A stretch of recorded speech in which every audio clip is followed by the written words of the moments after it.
Have you ever met someone who just felt different? Not louder, not flashier, not better dressed than everyone else in the room, just different. Something about them settled into a space the moment they walked in, and you couldn't quite explain why. Here's a theory worth sitting with. Maybe it was never about what they were wearing. Maybe it was written on their face the whole time, in details so small, most people never learn to read them. Today, I want to walk you through 7 of those details. Not makeup tricks, not skincare routines. Quiet signals that, fair or not, people tend to associate with real refinement. Because here's the thing about class, the real kind, not the kind you buy. It was never really about beauty. It's the residue of years. Years of habits. Years of learning to sit with discomfort instead of reacting to it. Years of quietly building self-respect until it stopped being a performance and just became who someone is. And eventually, that residue settles somewhere you can't hide it. The face becomes something like a biography nobody meant to publish. Let's start reading it. Picture walking into a dinner party. One person scans the room the second they enter, adjusting their smile every few seconds, checking who's watching.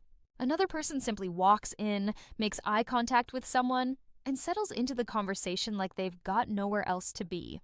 Neither one has said a single word yet, and somehow you've already formed an impression of both. That's sign number 1, and it starts with the eyes. Specifically, how still they are. People who feel genuinely at ease tend to hold a gaze, rather than dart around chasing approval. It's not that their life is stress-free. Nobody's is. It's that years of practice have taught them not to broadcast every internal flicker outward. And for what it's worth, a tense, scanning gaze is something most of us instinctively read as pressure. Whether or not that's fair, composure, real or performed, almost always starts right here. But the eyes aren't the only thing speaking before anyone opens their mouth. The second sign is one people usually credit to genetics: facial symmetry. And sure, bone structure plays its part. But what actually creates that sense of visual harmony over the years isn't the skeleton underneath. It's the pattern of expression layered on top of it. Someone who reacts to every minor inconvenience with a dramatic wince, a gasp, an eye roll, is training their face toward exaggeration.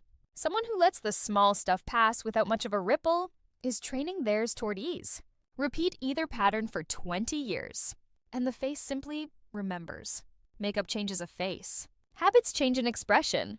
Then comes something even more obvious the second someone starts talking: the smile. Or more precisely, the gap between a smile that's offered and one that's performed. You know, the polite one, tight at the corners. Gone the instant the moment passes, barely touching the eyes. And you know the other one too, the one that pulls the whole face along with it, uninvited. Almost embarrassing in how honest it is.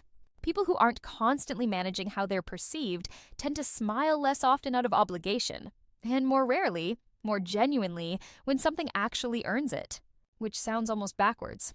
That fewer smiles could read as more refined. But watch for it, and you'll start noticing exactly what I mean. Now, the next one is subtle. Blink and you'll miss it. But once you see it, you can't unsee it. This is the sign people who study body language tend to clock first, often before anything else registers.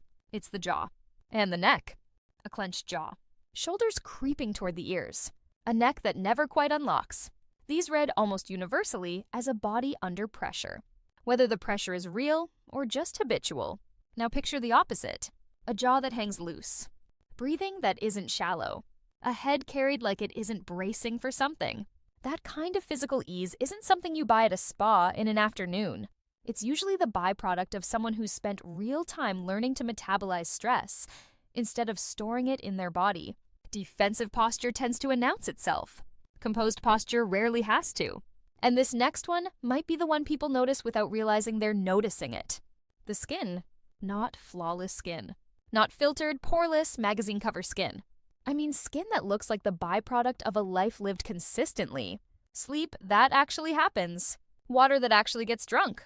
Stress that gets managed instead of ignored until it shows up uninvited. Here's the contrast that matters. Makeup covers.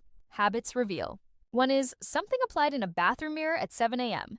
The other is something built quietly, invisibly, over years, until eventually it's just there, whether anyone's looking or not. But there's a version of refinement that has almost nothing to do with appearance at all. And it might be the hardest one to fake convincingly. It's the pace someone moves at. Watch someone who feels secure in themselves. You'll notice they rarely rush their reactions. They pause slightly before answering. They let a silence sit instead of rushing to fill it. Their eye contact lingers a beat longer than feels strictly necessary. Not aggressively. Just unhurried. Compare that to someone constantly bracing for the next thing, filling every gap with words, apologizing for pauses that didn't need an apology. Urgency, it turns out, is loud, even when it's silent. And ease has a rhythm you can spot from across a room, long before anyone speaks a word. Refinement isn't loud. That's exactly why most people miss it. Which brings us to the seventh sign. And honestly, it might be the one that ties everything else together. It's the face at complete rest. No smile to perform. No reaction to manage. Nobody watching. What's actually there underneath all the performing? For some people, it's tension. Something unresolved, sitting just under the surface. Waiting. For others, it's something closer to peace. Not arrogance, not smugness. Just a kind of quiet self-regard that doesn't need an audience to justify itself. That resting expression, more than anything else on this list, is nearly impossible to fake for long. Confidence, it turns out, is often recognized before it's ever heard.